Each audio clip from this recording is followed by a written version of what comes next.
2 жашка калып элек деп айтылды, эми катышуучуларга айткан элек өзгөчө мырзаларга. Мындай дерс керек болду, өзүңөрдүн мындай арасынан айымдар болсо, сиздерге жаккан мындай сен танап койдуң, мейли сага мындай орун берем деп. Мен эч жолдошум болбойт. Антесин дерзкий болду, биз айымдар мындай чечкиндүү дерзкий мындай сонун эркектерди жакшы көрөт, ошон үчүн.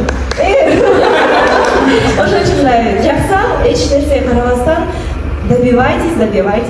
Ал айымдар сиздерге сөз жок, силер мыктысыздар.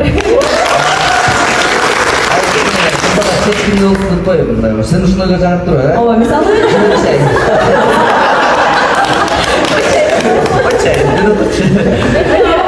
Siz çeşitli olmanın için buna үй бүлө кандай кыздарды тарбиялап жатса керек, ошондуктан үлгү ала турган инсандар жөн жерден чакырган жокпуз. Бүгүнкү студия сиздерди бүгүн ушул жашоо менен куттуктадык элек деп оозумду алматып отуруп, ишибизди бакылоого ал эми.